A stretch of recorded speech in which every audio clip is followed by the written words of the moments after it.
બીક પણ લાગે છે એટલે જલ્દી પહોંચીએ કાશ્મીરી બાપુના. તો જટાશંકરનો રસ્તો પણ જેવો તેવો નથી, જંગલ વિસ્તાર છે.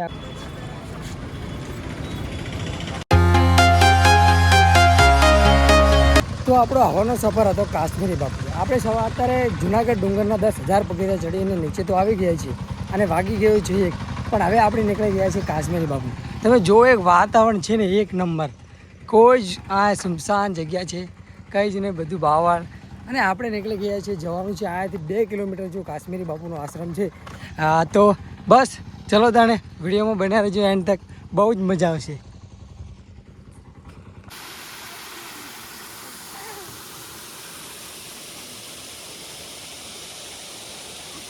કાશ્મીરી બાપુના આશ્રમે જવાની કંઈક અલગ જ મજા છે, કારણ કે એક નંબર વ્યૂ, પાણીના ઝરણા અને કોઈ જ પબ્લિક નહીં. તમે જુઓ કેવો મસ્ત મજાનો રસ્તો છે ને.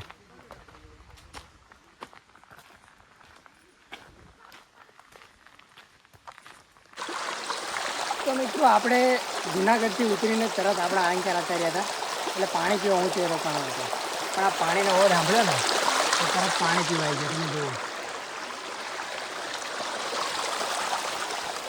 ચલો તો નીકળું. પાણી તો પી લીધું છે, મસ્ત એક નંબર પાણી હતું, પણ એકલો છું એટલે થોડી બીક પણ લાગી છે, એટલે જલ્દી પહોંચીએ કાશ્મીરી બાપુના આશ્રમે. તો 1.5 કિલોમીટરનું અંતર કાપીને આપણે પહોંચી ગયા કાશ્મીરી બાપુના આશ્રમે. જો આ છે કાશ્મીરી બાપુનો આશ્રમ, જે કહેવાય છે ને કે જુનાગઢની એક પહેચાન બની ગયેલો આ ડુંગર, એટલે આ આશ્રમ.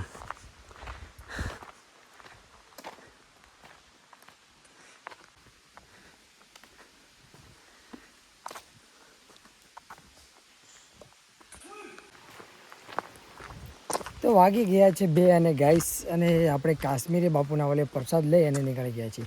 કારણ કે કાશ્મીરી બાપુના આશ્રમે અત્યારે તમે અંદર તમને ફોન યુઝ નથી કરવા દેતા, પણ કહે છે ને કે એક રમણીય નજારા સાથે કાશ્મીરી બાપુનો આશ્રમ, બહુ જ મજા આવી. ભલે થોડું દૂર પડ્યું મને, પણ કાશ્મીરી બાપુનો આશ્રમ એક અદ્ભુત નજારાની અંદર છે. તમારે ક્યારે પણ તમે જુનાગઢ આવો ને તો જરૂર કાશ્મીરી બાપુના આશ્રમની મુલાકાત લેજો.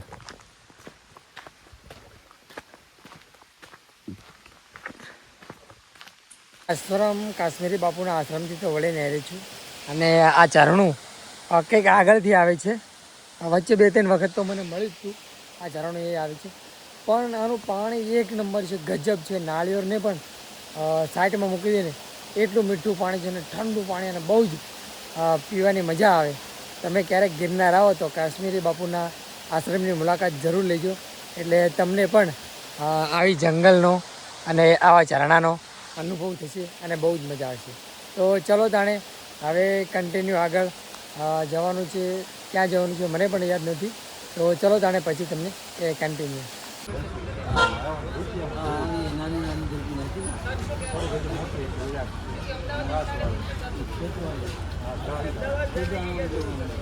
તેને 16 મિનિટ અને આપણે હવે જઈ રહ્યા છીએ જટાશંકર.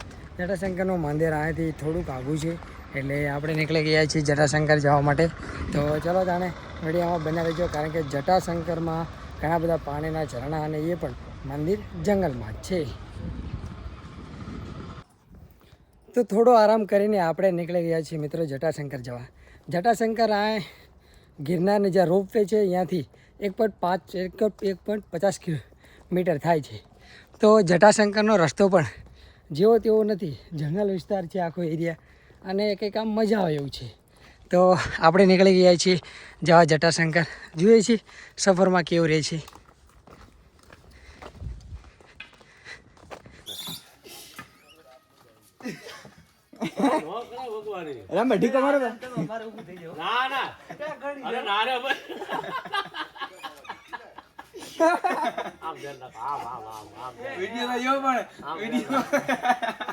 તમે જટાશંકર આવો ને તો કે જટાશંકરની પણ ચડાઈ જેવી તેવી નથી, એમાં પણ 300 થી 350 કે 1000 પગથિયા જેવું છે, 3 કિલોમીટર જેવું. જો હજુ હું ચડી રહ્યો છું. પહેલાં જુનાગઢ ડુંગર ચડીને આવ્યો, પછી આશ્રમ જઈને આવ્યો, અને હવે જઈ રહ્યું છું જટાશંકર.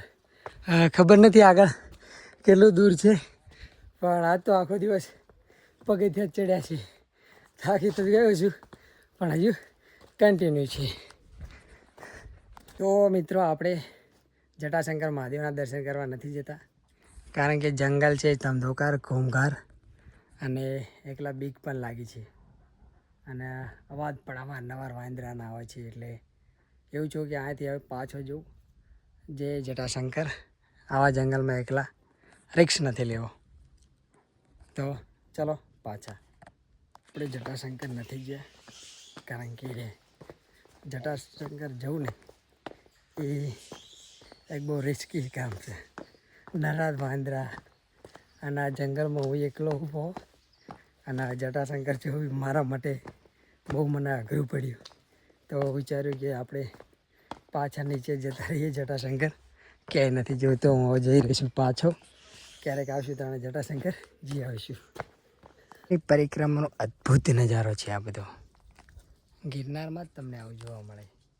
આ ઝાડવું છે પણ એનો થડ ક્યાંથી ક્યાં આવ્યું છે એ ખબર નથી પડતી, પણ તમે જુઓ છે ને મજા. કોણ હિલાવે હિંચકો ને કોણ ઝુલાવે ડાળખી, હે ને મજા. હાલ વાગી ગયા છે 5 અને આજે આપણે આખો દિવસ ફરી ફરીને થાકી ગયા છે. એટલે વિચાર્યું કે ચાય પી લઈએ અને ચાય પીને પછી નીકળવાનું છે આપણે દામોદર કુંડ. દામોદર કુંડ આપણે બાકી છે, તો દામોદર કુંડ ફરી અને પછી રાણકી વાવ ને નવગણકું એ તો આજે બંધ છે. તો દામોદર કુંડ ફરી લઈએ અને પછી આગળ મળીએ. શું વિચારીશું પછી કન્ટિન્યુ. તો મિત્રો થઈ ગયા છે 5:30 અને આપણે પહોંચી ગયા છીએ દામોદર કુંડ. જે આ છે દામોદર કુંડ. હા, બહુ સફર થઈ ગયા પછી આ પહોંચ્યા છીએ. જો છે ને દામોદર કુંડ એક નંબર.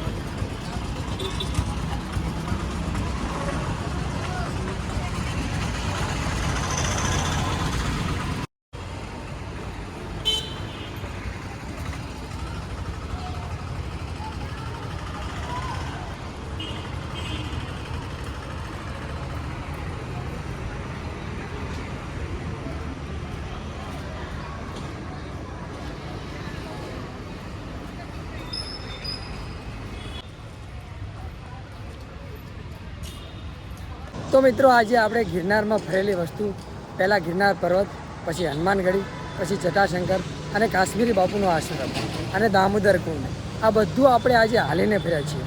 બહુ થાકી ગયો છું પણ હજુ આપણે કન્ટિન્યુ છે કે બાકી હોય તો હજુ ફરી લઈશું અને કાલે પણ જે બાકી છે એ કાલે ફરી અને નીકળશું. તો મિત્રો વિડીયો બહુ લાંબો થઈ ગયો છે એટલે વિડીયોને 2 ભાગમાં વહેંચી દઈશું, પણ વિડીયો 2 ભાગ કમ્પ્લીટ જોઈજો એટલે ગિરનારમાં હું કેટલું ફર્યો છું એ તમને જરૂર બતાવીશ. તો બસ મિત્રો થોડો સાથ અને સહકાર જરૂર આવજો.